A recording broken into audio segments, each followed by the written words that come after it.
al inicio de la respuesta inmunológica. Estas citoquinas son mediadoras de la respuesta febril. Sin ellas no hay respuesta febril. Estas citoquinas están producidas por los glóbulos blancos, pero no por todos los glóbulos blancos, sino por algunos glóbulos blancos. Las citoquinas son la interleucina 1, interleucina 6, el factor de necrosis tumoral alfa, interleucina alfa, el factor de los glóbulos blancos. ¿Por quién es producida? ¿Por quién son producidas estas citoquinas? Por los polígonos nucleares, con monocitos y en poca proporción por los monocitos. Entonces tenemos tres actores principales en la respuesta, en el inicio de la respuesta febril. Pregunto, ¿cuándo se desencadena la respuesta febril?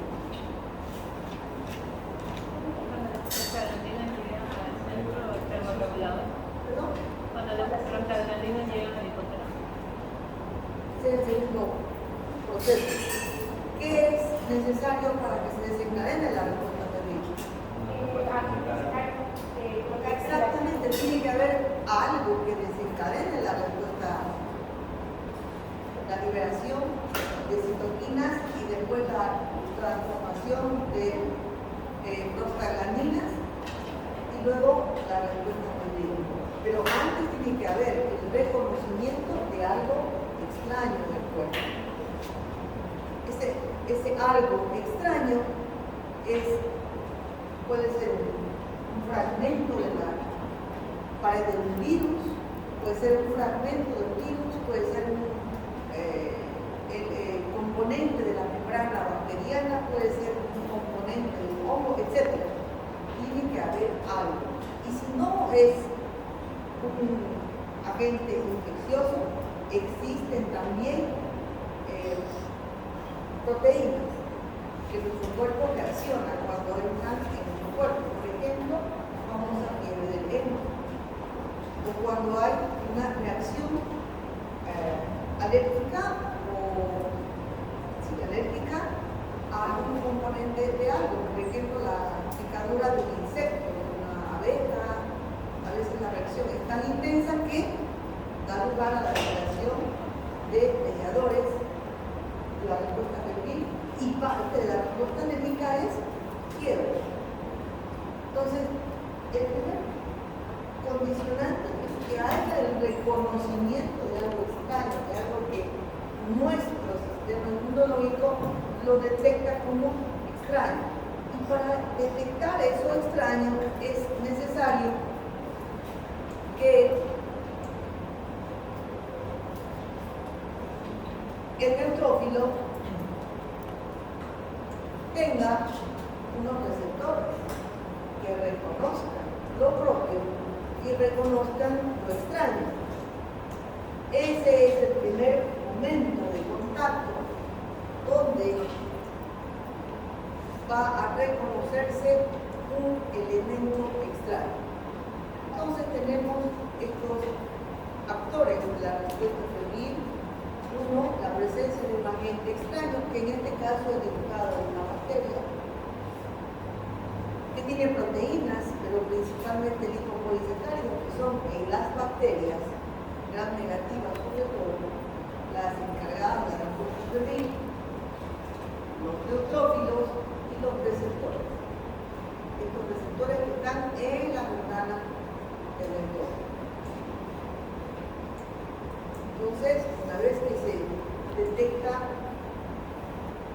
con los receptores del neutrófilo esa sustancia extraña, se produce en la membrana del neutrófilo la unión de dos receptores, se ponen como escuadra con escuadra.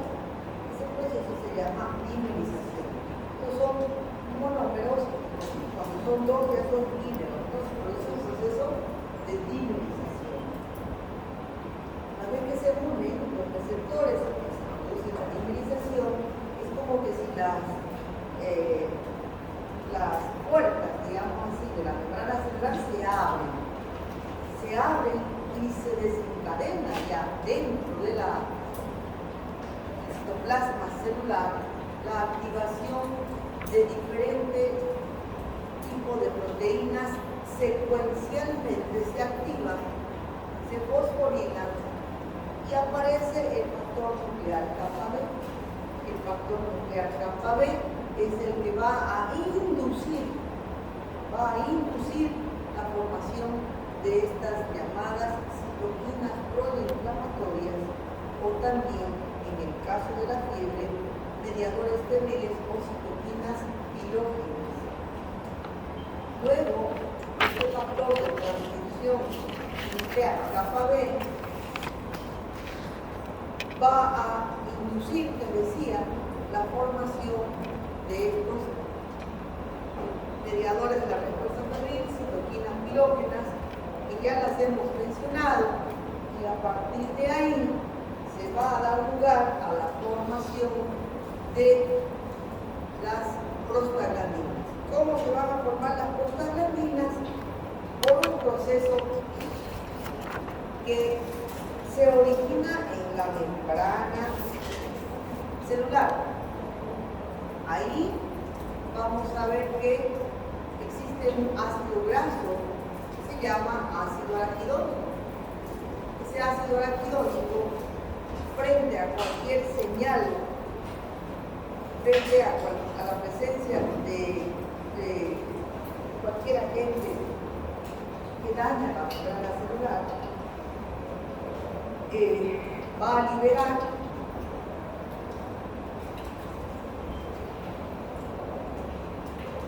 por acción de la fosfolipasa 2 el ácido araquidónico. El ácido araquidónico va a seguir dos vías metabólicas: la vía de la ciclooxigenasa, que es una, y la vía de la lipooxigenasa.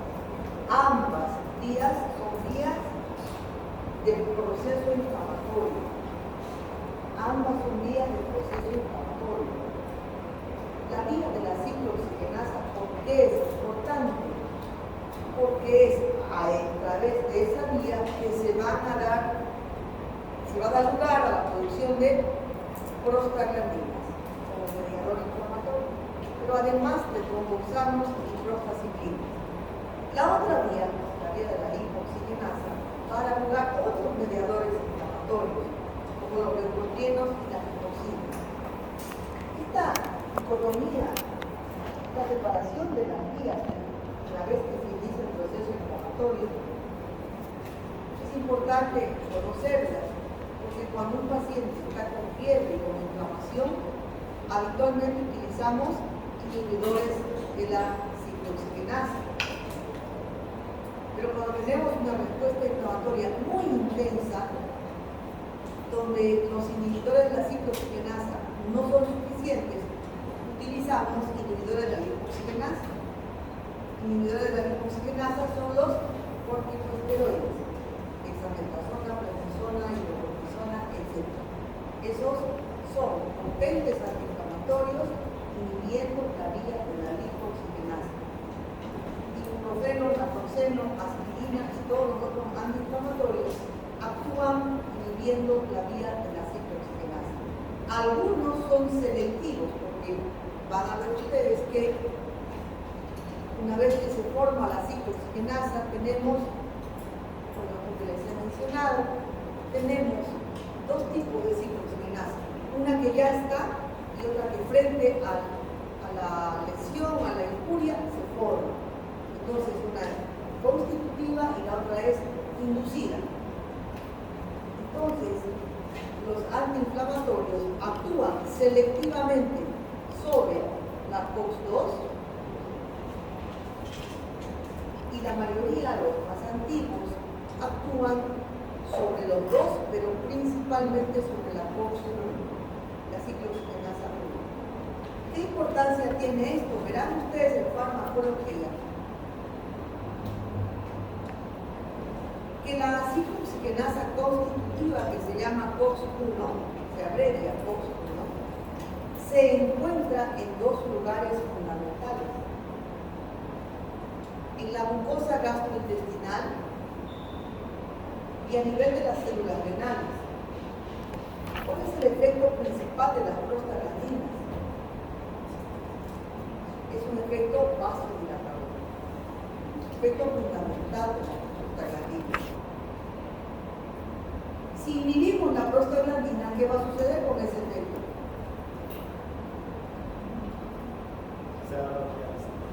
Se va a bloquear y ¿qué va a pasar? Va a haber vasoconstricción, el efecto contrario, ¿cierto? Ahora, pregunta de conocimiento general. ¿Cuál es el efecto secundario más frecuente o más importante de los antiinflamatorios? ¿Ah? Gastrolesividad. Y ahora podemos nosotros deducir por qué los antiinflamatorios dicen no tomemos más de 7 días o después de cierto tiempo se produce una gastritis o de repente debuta con una hemorragia digestiva alta porque tiene una úlcera, se le descubre una úlcera. Que a nivel de la mucosa gástrica, los antiinflamatorios inhibidores de la ciclooxigenasa 1 inhiben el efecto vasodilatador protector, producen vasoconstricción. Y cuando se produce vasoconstricción, ¿qué pasa?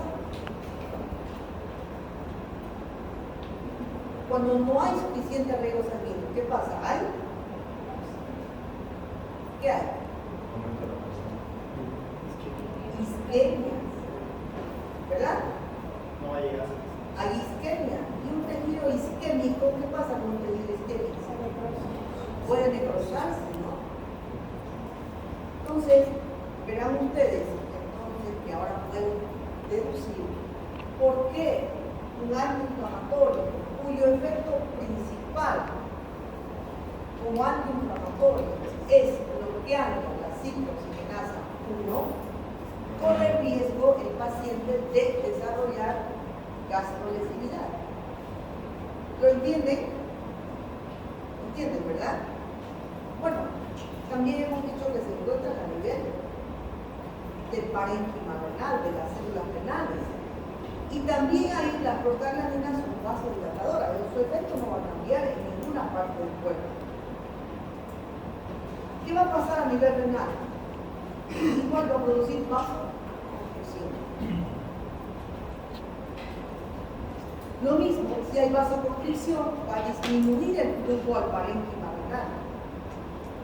Y si disminuye el flujo al parénquima renal, va a haber lo que se llama una nefritis intersticial. Va a haber, a disminución de la presión a nivel renal, mayor liberación de renina.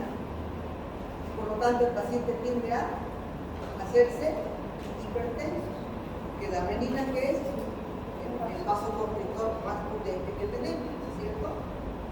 Entonces, el paciente que usa crónicamente antiinflamatorios tiene riesgo de desarrollar lesiones gástricas, tiene riesgo de desarrollar hipertensión, nefritis intersticial e insuficiencia renal. Pero como todo depende, tratamos personas, no enfermedades. Todo esto que les estoy diciendo no borra que los medicamentos más vendidos a nivel mundial sean los antiinflamatorios. Todos los medicamentos que ocupan el primer lugar en ventas, pues además son de venta libre, muchos de ellos, son los antiinflamatorios. Tienen un margen de seguridad, pero tenemos que conocer que el efecto de inhibir las prostaglandinas puede determinar efectos secundarios. Los efectos secundarios, esto lo estoy desviando, pero creo que vale la pena. Los efectos secundarios no van a presentarse con frecuencia en personas que no tienen antecedentes, por ejemplo, de tabaquismo, Helicobacter pylori, consumo de bebidas alcohólicas, estrés, son factores de riesgo que se añaden al uso de inhibidores de las prostaglandinas para provocar daño gástrico. Entonces, si una persona además fuma, tiene una dieta poco saludable, consumo de bebidas alcohólicas, etcétera, son una sumatoria de riesgos para que tengamos más en cuenta que esa persona tiene más riesgo de desarrollar gastroenteritis. Por otro lado, si la persona ya es hipertensa, digamos, por eso recomiendan, ¿no?, pacientes mayores, cuidado con los antiinflamatorios. Si ya es hipertenso, si ya es diabético, y yo le doy un antiinflamatorio, y estoy con una bomba de tiempo. Ese paciente puede tener complicaciones renales en cualquier momento. De hecho, muchos de los pacientes vienen con una creatinina, que es un marcador de función renal, digamos de 0,9, hasta 1,4 es normal. Digamos 1. Le da un antiinflamatorio y le pide que vuelva en un mes con un control y su creatinina se sube. 1,4, 1,5. Retire el antiinflamatorio y la creatinina vuelve a lo normal. Entonces sí, de verdad son medicamentos que nos ayudan muchísimo a darles una calidad de vida a los pacientes, porque son antiinflamatorios, porque son analgésicos, pero hay que saber utilizarlos también.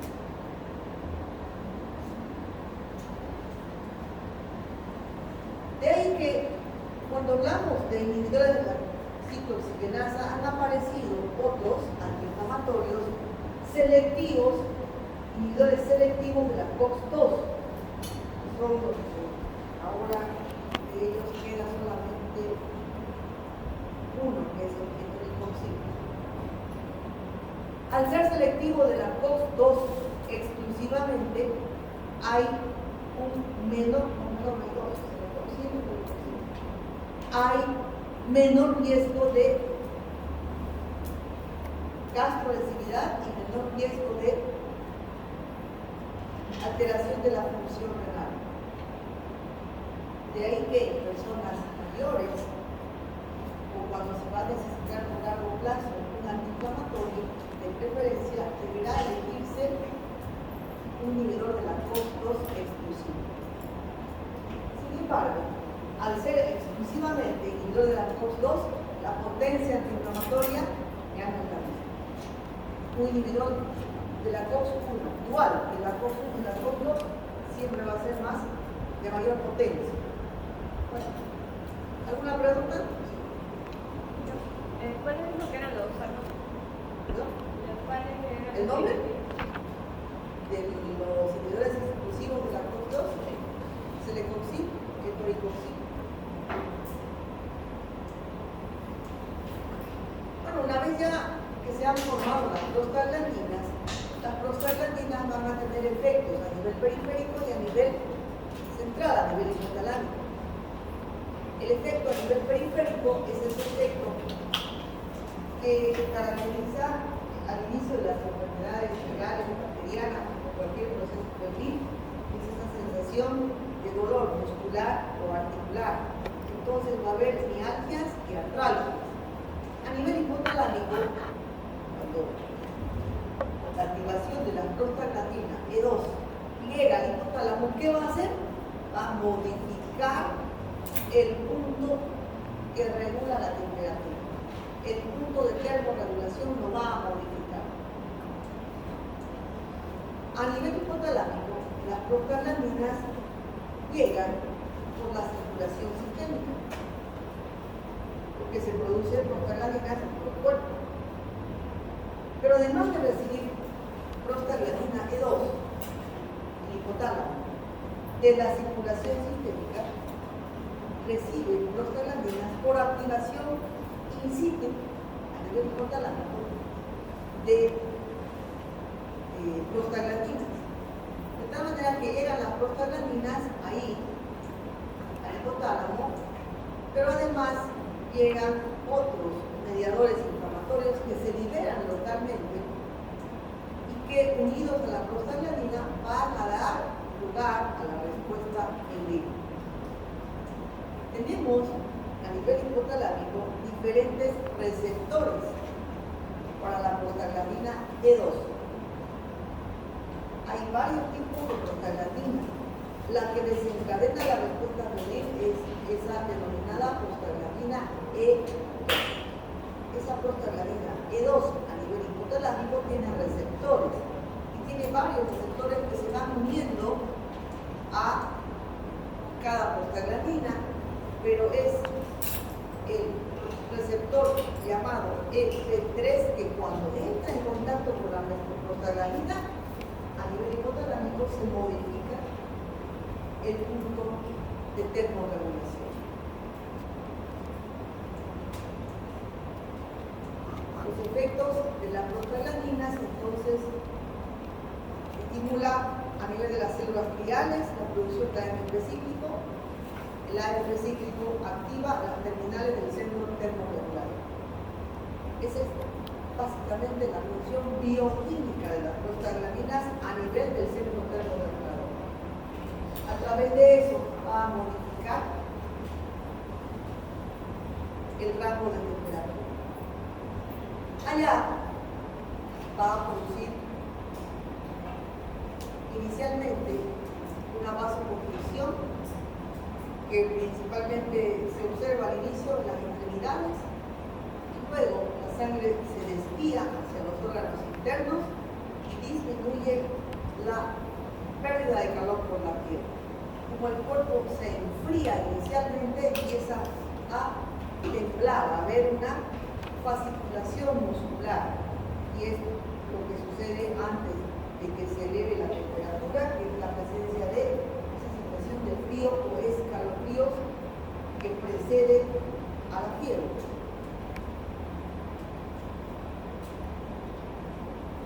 Finalmente, se produce la llegada de estas sustancias cada vez en mayor cantidad. Los estímulos o impulsos van hasta el hipotálamo posterior, el centro vasomotor, donde por la presencia de nervios simpáticos se ejercen las funciones o los cambios a nivel periférico, a nivel del metabolismo, lo aumenta y produce vasoconstricción periférica, dando lugar a una elevación de la temperatura. ¿Qué hace la elevación de la temperatura? La elevación de la temperatura es una respuesta genética. Le hace bien a nuestro cuerpo que suba la temperatura.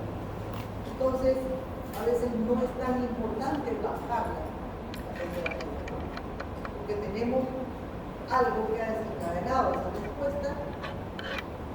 Por lo tanto, es un efecto protector. Incrementa la presentación antigénica, es decir, porque con un aumento de temperatura, los neutrófilos y los linfocitos presentadores de antígeno, esos linfocitos que reconocen las sustancias extrañas, se ponen más activos, más reactivos. Incrementa entonces la presentación antigénica. Activa los linfocitos, tanto los linfocitos T como los linfocitos B. Al subir la temperatura disminuye la velocidad de replicación viral o proliferación bacteriana y se da lugar a una gran producción de reactantes de fase aguda. ¿Qué son los reactantes de fase aguda? Son mediadores inflamatorios. Y todos los mediadores inflamatorios tienen como objetivo detener, cortar el proceso que está agrediendo a nuestro cuerpo. Reactantes de fase aguda son la proteína C reactiva, el sistema de complemento, amiloide sérico componente B, lecitina de ion amanosa son reactantes de fase aguda que se pueden cuantificar. La ferritina también. Una vez que ya el paciente pues tiene un proceso infeccioso o un proceso en el que se ha desencadenado la respuesta febril, vamos a ver diferentes patrones de respuesta febril. Esto significa que cuando una persona tiene fiebre, puede tener un solo pico de fiebre y no tener más. Pero normalmente la fiebre tiene varios días que el paciente está con fiebre, ¿no? Dependiendo de la etiología, obviamente. De ahí que de acuerdo al registro de temperatura, el registro del día, algo que hacen las enfermeras en su tabla de control diario, se pueden identificar diferentes patrones de registro de la curva térmica. De ahí que se ha identificado algunos patrones patognomónicos de determinadas enfermedades, como por ejemplo la fiebre intermitente o fiebre séptica, la fiebre continua o fiebre sostenida, fiebre periódica, fiebre recurrente, fiebre en escalera.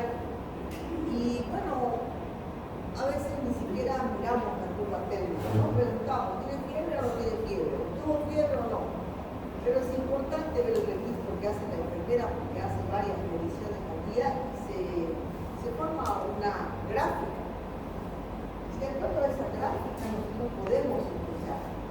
Por ejemplo, si es una curva térmica así, en la que el paciente hay momentos en los que no tiene fiebre y luego hay un pico febril que llega a 39, dura unas pocas horas y luego desciende y es normal. Esta curva térmica así es muy típica de un cuadro séptico, es muy típica de los abscesos, es muy típica de un cuadro donde hay bacterias que salen a la circulación sanguínea y provocan estos picos febriles. Es una fiebre que se llama fiebre séptica. Sepsis es un cuadro infeccioso, es decir, es un cuadro de colonización de las bacterias o gérmenes que quieran a la sangre. Una cosa es tener, por ejemplo, una amigdalitis y otra cosa es tener una septicemia. En la amigdalitis hay un foco infeccioso. En la septicemia las bacterias están circulando en la sangre. Esta es una curva llamada fiebre intermitente o fiebre séptica. Se puede presentar en enfermedades bacterianas, tuberculosis miliar, linfoma, tiene la variedad de patologías, ¿no? Desde un cuadro infeccioso hasta algo tan grave como un linfoma.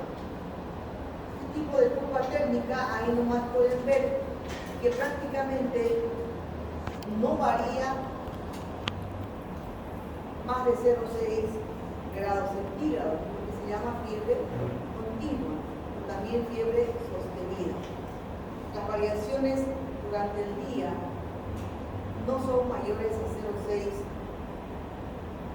grados centígrados y eso puede ser un cuadro infeccioso, una endocarditis bacteriana, tumores, artritis idiopática juvenil, lupus eritematoso sistémico, dan ese tipo de fiebre sostenida.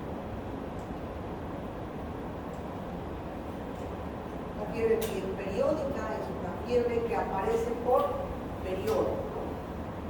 Es decir, el paciente puede tener fiebre, mantenerse febril durante 3 días y luego alcanzar nuevamente la temperatura normal para volver a presentar fiebre. Esto se presenta en la neutropenia cíclica, muy típico en aquellos pacientes que por algún trastorno medular hacen una disminución muy acentuada de los glóbulos blancos y luego vuelven a elevarse los glóbulos blancos. Los pacientes que están en tratamiento por quimioterapia suelen hacer esto. La fiebre recurrente es una fiebre que se presenta en picos. En el mismo día el paciente tiene un pico luego vienen días de no fiebre, de abstinencia. Esta repetición del cuadro puede presentarse durante varios días con la misma secuencia. El paciente va a presentar fiebre cada 3 días, cada 4 días, y es típica del paludismo, ¿no? Se llama fiebre terciana o fiebre cuartana.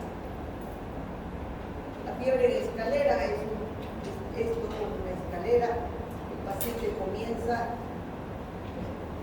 típico de los cuadros virales, ¿no? Comienza a tener los síntomas, entre ellos fiebre, y esa fiebre se hace persistente durante hasta 7 días y luego un día a otro desaparece. Fiebre en escalera. La fiebre tifoidea es típico de ese cuadro febril. Según la duración que tenga la fiebre, cuando un paciente tiene fiebre y dura menos de 15 días, se puede denominar como un cuadro febril agudo. Pero si pasan los 15 días, ya está dentro de lo que se llama fiebre prolongada o fiebre crónica o síndrome febril crónico. ¿Qué pasa con la elevación de la temperatura y el resto del cuerpo? Hemos dicho que la temperatura prácticamente regula los órganos, más bien las células funcionan con una temperatura normal. Si esa temperatura se eleva, todo se va a alterar. A nivel del sistema cardiovascular, va a aumentar el metabolismo, la temperatura va a aumentar, la combustión va a aumentar, el índice metabólico y por lo tanto va a haber taquicardia. La respuesta a nivel del sistema cardiovascular es que el paciente, junto con el cuadro febril, tenga aumento en la frecuencia cardíaca. Se produce un aumento de 10 latidos por minuto por cada grado de temperatura que pueda subir por encima del margen normal. Existen algunas excepciones en las cuales sucede lo contrario, que durante el periodo febril el paciente no sube la frecuencia cardíaca, típico de la fiebre tifoidea. Típico, creo que no hay otra enfermedad que produzca ese dato tan patognomónico. Está con 38.5 y con 80 de frecuencia cardíaca, cuando debería tener mayor frecuencia cardíaca. Se llama disociación, es hipnotérmica, fiebre con bradicardia. Un algoritmo donde pueden ver todo lo que les he mencionado. Luego vamos a ver que a nivel cardiovascular produce taquicardia. Si es que hay taquicardia, hay un incremento del gasto cardíaco, ¿verdad? Si aumenta la frecuencia cardíaca, también aumenta el gasto cardíaco. Si es que aumenta el gasto cardíaco, el miocardio necesita mayor oxígeno. Por lo tanto, hay un aumento del consumo de oxígeno miocardio. ¿Tiene importancia eso? ¿Tiene relevancia? Bueno, si es uno de ustedes, hasta yo que no tengo ningún problema cardíaco, no pasa nada. Pero si este paciente tiene insuficiencia cardíaca, un cuadro febril, mete la frecuencia cardíaca en un corazón que ya está dañado, va a provocar una mayor insuficiencia cardíaca. O si es un paciente que tiene una cardiopatía isquémica y tiene fiebre, aumenta el gasto cardíaco, ese miocardio necesita más oxígeno. Si tiene cardiopatía isquémica, puede precipitarse una crisis de angina o puede precipitarse un infarto de miocardio. Entonces, tal vez en los que no tienen nada, aumento la temperatura, o sea, le queda. Pero si ese paciente tiene otras condicionantes cardiovasculares, probablemente tengamos que tener más cuidado, y en eso sí será importantísimo que bajar la temperatura. nivel respiratorio aumenta la frecuencia respiratoria, produce taquipnea. ¿Por qué? Porque está encadenado con el sistema cardiovascular. Si hay taquicardia, hay aumento del gasto cardíaco, hay aumento del requerimiento de la tasa de consumo de oxígeno. ¿Quién proporciona oxígeno? Pulmones, ¿verdad? Entonces tiene que aumentar la frecuencia respiratoria. A nivel metabólico, el aumento del metabolismo se produce de un 10 al 15% por cada grado de temperatura.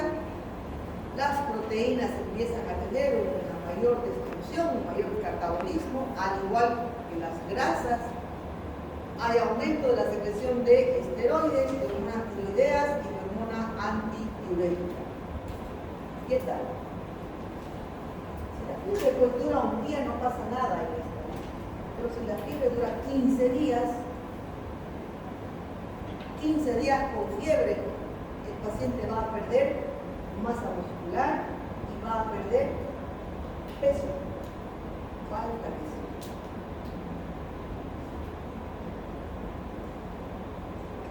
A nivel gastrointestinal, la fiebre, el aumento de la temperatura a nivel gastrointestinal disminuye la absorción intestinal de hierro. Por lo tanto, si es un cuadro de 3 días de fiebre, no pasa nada. Pero si es 15 días de fiebre, un mes de fiebre, y no absorbe hierro, ¿qué va a tener ese paciente? Anemia. Que no va a absorber hierro. Entonces, además, produce anorexia, que disminuye el apetito. Entonces, el paciente con una fiebre prolongada tendrá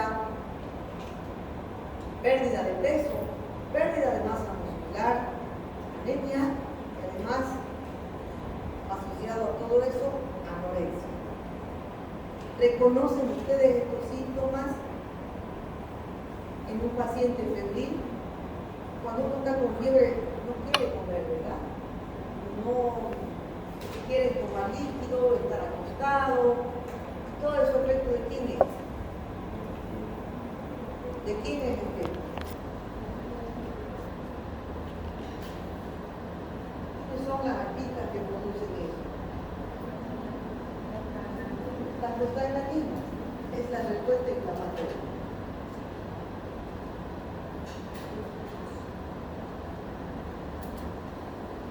Una vez que se desencadena la fiebre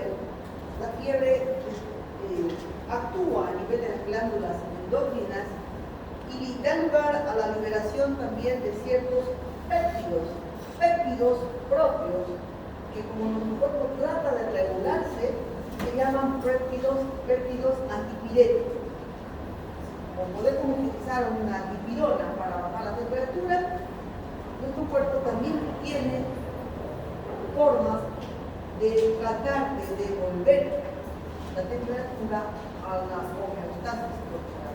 Estos péptidos son arginina, vasopresina, ACTH y el hormona estimulante de los melanocitos.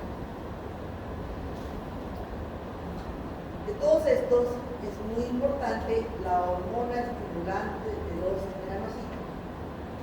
Como les digo, si el cuadro febril dura 3, 5 días, 7 días, van a haber tal vez muchos cambios. Pero si la fiebre dura un mes y hay una liberación importante de la hormona estimulante de los melanocitos, ¿qué va a pasar? Exacto, el paciente va a aumentar la pigmentación de la piel y entonces va a tener un aspecto enflaquecido, con poca masa muscular, con anemia y además bronceado, pálido moreno. ¿Por qué? Porque hay aumento de los melanocitos que producen el pigmento natural de nuestra piel. La respuesta febril es parte de la respuesta inmunológica. La respuesta inmunológica frente a una agresión se facilita con el aumento de la temperatura. Una vez que se desencadena la respuesta febril, ella misma va a provocar migración de los neutrófilos, donde al foco donde se está originando la respuesta febril, o sea, el foco infeccioso o la acumulación de sustancias que han desencadenado la respuesta febril. Va a haber una mayor producción de sustancias antibacterianas por los neutrófilos, va a aumentar el interferón, va a aumentar la actividad antiviral y antitumoral del interferón. Van a proliferar más las células T, van a haber una disminución en la proliferación de microorganismos que la mayoría son dependientes del hierro. Si hemos dicho que el aumento de temperatura disminuye la absorción de hierro a nivel intestinal, las bacterias que son dependientes del hierro para proliferar van a disminuir la velocidad de proliferación. Y además hay una estabilización de las membranas celulares. Entonces, la respuesta febril ¿es una respuesta beneficiosa? Sí. ¿Hay urgencia de normalizar la temperatura cuando hay fiebre? No. A no ser, y excepcionalmente, que haya otras condiciones como las que les mencionaba. Una persona que tenga una insuficiencia cardíaca, una cardiopatía isquémica, o, como van a ver luego, que sea una persona con crisis convulsivas, epilepsia, o que sea un niño que tiene 6 meses y el sistema nervioso todavía no está completamente maduro, que puede quedar dañado. Entonces sí, hay que bajar la temperatura. Pero no siempre es importante, urgente, normalizar la temperatura, porque sí tiene efectos que son beneficiosos. Pero así como hay efectos beneficiosos, también hay efectos adversos de la elevación de la temperatura. Cuando hay un aumento muy significativo de la temperatura, por decir 40 grados centígrados, ahí ya todo empieza, nuestras proteínas empiezan a desnaturalizarse y ya no funcionan bien. Hay una desnaturalización de las proteínas y disminución de la respuesta inmunológica. A nivel metabólico, el aumento del metabolismo basal, del consumo de oxígeno, también aumenta la producción de CO2, por lo que también tiene efectos adversos que no son buenos. Puede precipitar convulsiones. En personas que tienen trastornos neurológicos puede precipitar delirio o alucinaciones. Si es que hay un daño neurológico, por ejemplo, un paciente que tenga una parálisis cerebral de nacimiento o que haya tenido una meningitis y ha quedado dañado, no ha quedado bien, puede reforzar el daño cerebral. Finalmente, cuando son niños, bajar la temperatura para los papás es muy importante, es tranquilizante que el niño, la persona ya no tenga miedo. Síntomas que acompañan a la fiebre. Ya hemos visto que hay síntomas sistémicos como mialgias, artralgias, cefaleas. ¿Dependiente de quién? Prostaglandina. Cuando ustedes vean que tiene un paciente, es efecto de prostaglandinas. Escalofrío, ya saben por qué se produce escalofrío. La vasoconstricción inicial y la redistribución de la sangre provoca fasciculaciones musculares, sensación de frialdad en extremidades y escalofríos. Luego, ese desequilibrio de la temperatura corporal, cuando es muy intenso, provoca, como han visto, una disminución de la actividad de los neutrófilos y por lo tanto se produce cierto estado transitorio de inmunodepresión. Entonces aparece ¿qué? Lo que dicen eso de las amas, lo que son las amas. No le dio fiebre cuando aparece un herpes labial. Y el herpes labial, que es una infección oportunista, viral oportunista. Aparición de herpes labial, el paciente puede entrar en un estado de delirio, puede convulsionar también durante la la fiebre. Existen grados de elevación de la temperatura que sobrepasan ciertos niveles, que cuando sobrepasan ciertos niveles ya tienen otro nombre, ya no es fiebre. En este caso hablamos de hiperpirexia. ¿Cuándo se denomina hiperpirexia? Cuando la temperatura sube por encima del 41.5. ¿Cuándo vamos a tener esta temperatura? En infecciones graves, en trastornos del sistema nervioso central, donde se acerque el hipotálamo y nuestro centro regulador ya no regule nada y la temperatura se eleve. Cuando hay traumatismos craneales también. Otra situación es la hipertermia, diferente. La hipertermia es la elevación de la temperatura corporal por encima de los valores normales debido a no un proceso infeccioso, no frente a la presencia de una proteína extraña, no por una agresión, sino por un trastorno en el sistema nervioso central o por un trastorno que evite la disipación del calor. Hemos visto que hay 4 formas de disipar calor.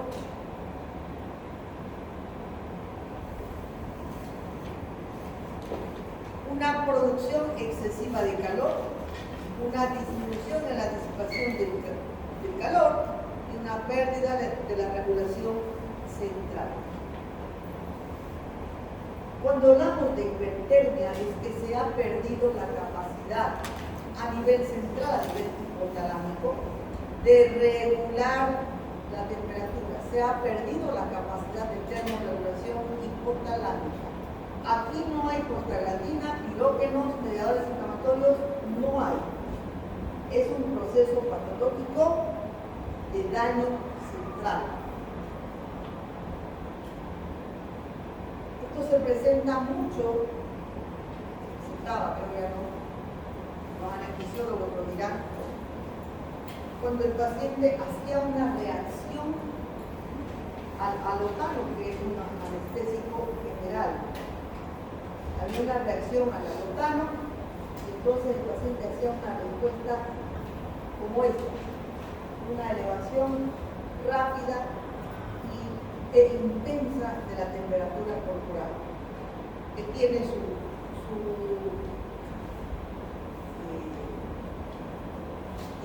un medicamento que lo puede controlar, pero es un cuadro gravísimo que el paciente se muere. Entonces vamos a ver que tenemos que diferenciar lo que es fiebre, hiperpirexia e hipertermia. La fiebre y la hiperpirexia están ocasionados o pueden estar ocasionados por fiebre, tumores, hemorragias, infecciones graves. Pero la hipertermia es por un daño hipotalámico. También existe esto que se llama fiebre de origen desconocido. Deben entender que cuando hay fiebre, no siempre se trata de un proceso infeccioso. Los tumores producen fiebre, las enfermedades autoinmunes producen fiebre, caracterizan por fiebre, no siempre es un proceso infeccioso. Fiebre de origen desconocido se define como aquel cuadro febril que se presenta por 3 semanas al menos de forma constante o intermitente, habiéndose cuantificado una temperatura mayor a 38.3 en por lo menos 3 ocasiones, y cuando, a pesar de que se lo examina, se lo interroga, no se puede identificar el foco infeccioso. Se le interna al paciente y se le hace análisis, radiografía de tórax, HIV, cultivo, de todo, cultivo, monocultivo, hemocultivo, y todo sale negativo. En esos parámetros estamos dentro de lo que se llama fiebre de origen desconocido. Cuando hay fiebre de origen desconocido, tenemos que buscar causas raras o poco frecuentes de fiebre. Ahí podemos pensar en infecciones como tuberculosis, abscesos abdominales, que son abscesos ocultos, abscesos pélvicos, endocarditis infecciosa. De los pacientes que tienen diagnóstico de fiebre de origen desconocido, hasta un 40% tienen esta etiología. ¿Y en quiénes vamos a pensar? Si es una paciente que ha tenido una cirugía, una histerectomía, hace un mes atrás, y de pronto, los últimos 10, 15 días se han pasado con fiebre, y no sabe de dónde es, tiene que buscar una compresa, un absceso, postíbulos residual, hay que buscar eso. Si es un paciente que se inyecta, utiliza drogas intravenosas, y de pronto empieza a tener fiebre, que hay que pensar en una endocarditis infecciosa. Bueno, es importante saber también que muchos tumores empiezan a manifestarse con fiebre. ¿Por qué? Porque son células que tienen un crecimiento diferente, que son células que liberan sustancias diferentes, sustancias tumorales, capaces de desencadenar, de ser reconocidas como extrañas y de desencadenar una respuesta febril. En fiebre de origen desconocido, sobre todo en pacientes mayores, hay que buscar siempre un tumor, cáncer de colon, cáncer de pulmón, tumores que están ocultos, cáncer de cabeza de páncreas. Entonces, hasta un 30% terminan siendo tumores. Enfermedad del colágeno. Si es una paciente que está en la adolescencia, en 15 años, y empieza a tener fiebre, hay que buscar una colagenopatía, lupus eritematoso, lo más frecuente. Si es un niño de 8 años de edad que tiene fiebre, y de vez en cuando se queja de dolor en las piernas, o tiene ras cutáneo intermitente, hay que pensar en una artritis idiopática juvenil o enfermedades TIL. Entonces, las enfermedades del colágeno son enfermedades que con mucha frecuencia debutan de esa forma, con fiebre.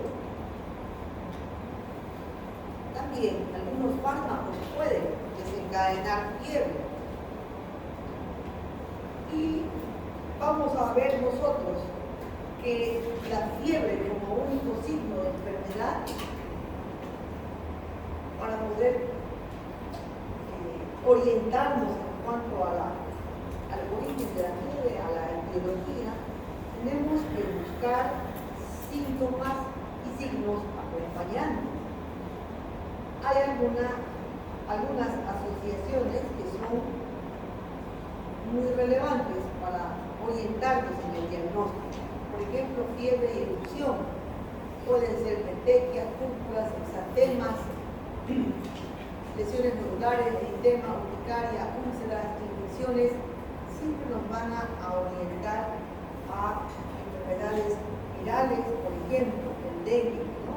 Fiebre y luego al cuarto día, el cuarto y quinto día, una erupción generalizada, igual el sarampión, o fiebre, lesiones vesiculares, varicela, fiebre y dolor articular, artritis infecciosa, artritis no infecciosa, artritis reumatoidea, artritis juvenil, enfermedades TIL, lupus eritematoso, osteomielitis y bueno, la serie de enfermedades coláricas que acabo de mencionar. Fiebre y adenopatías. ¿Quién está aquí? Nuestro pacientito, ¿no? Parece que cuando fue la primera vez tal vez no lo examinaron, que tal vez ya tenía adenopatías y tenía enfermedades, pero no lo examinaron. La importancia de examinar siempre. Fiebre de adenopatías, hay que pensar en infecciones, linfomas, sida, leucemias. Fiebre, cefalea, rigidez de cuello, meningitis hasta que no se demuestre lo contrario. Fiebre, déficit neurológico e encefalitis, abscesos cerebrales. Fiebres con síntomas de resfrío común, eso, ¿no? La faringitis, amigdalitis, resfrío común, COVID, influenza, etc. Fiebre ictericia, claramente podrá ser una hepatitis viral, podrá ser un cáncer de hígado, un cáncer de vesícula, podrá ser también, dependiendo de la curva térmica, si es una fiebre recurrente, por ejemplo, puede ser paludismo, fiebre y esplenomegalia, fiebre tifoidea, hepatitis infecciosa, tuberculosis nuclear, linfoma de Hodgkin, mononucleosis infecciosa, brucelosis. Si tiene fiebre, esplenomegalia, si trabaja en el campo, tiene ganado con ganadería, toma leche sin pasteurizar, hay que descartar brucelosis. Fiebre y diarrea, cualquier proceso infeccioso localizado a nivel gastrointestinal. Fiebre y dolor abdominal, hay que descartar cualquier inflamación de vísceras hueca, apendicitis, abscesos intraabdominales, absceso hepático, fiebre, disuria, hipolacturia. ¿Entienden estos términos? ¿Sí? Uretritis, pielonefritis, prostatitis, infección urinaria baja. Fiebre y sepsis, síndrome de respuesta inflamatoria. Fiebre y defectos cardíacos, soplos, endocarditis, pericarditis. Bueno, como ven, la fiebre es uno de los signos más frecuentes de enfermedad. Vamos a tomar mucho con cuadros febriles. Y también, en resumen, es una reacción compleja que involucra una serie de pasos para que llegue a producirse la respuesta febril. ¿Cuál es la finalidad? La respuesta febril hace parte de la respuesta inflamatoria que va a tratar de detener el proceso agresor. Por lo tanto, es importante recordar que involucra tanto pirógenos externos, pero que hay citoquinas pirógenas, endógenas, pirógenos endógenos, que también son mediadores de la respuesta febril. Lo contrario es la hipotermia. La hipotermia es la disminución patológica de la temperatura corporal central por debajo de 35 grados centígrados y puede ser mortal. La hipotermia pues es algo que no es frecuente en nuestro medio, pero en países donde hay marcadas estaciones climáticas, la hipotermia sí es una causa frecuente de muerte. Recordarán ustedes, verán ustedes que durante el invierno de Estados Unidos dice ya han 300 muertos por el frío, ¿no? Muere la gente por el frío. ¿Por qué? Porque es hipotermia. La hipotermia puede ser accidental, por ejemplo, esta persona que se ha hundido en la nieve y que accidentalmente se queda atrapada en la piel. O puede ser también una mala regulación de la temperatura corporal, como sucede en el hipotiroidismo extremo, lo que se llama coma linfedematoso, donde entra en un estado de hipotermia del paciente que puede determinar el fallecimiento del paciente, ¿no? Esto se llama hipotermia secundaria, por alguna otra causa, como en este caso el hipotiroidismo.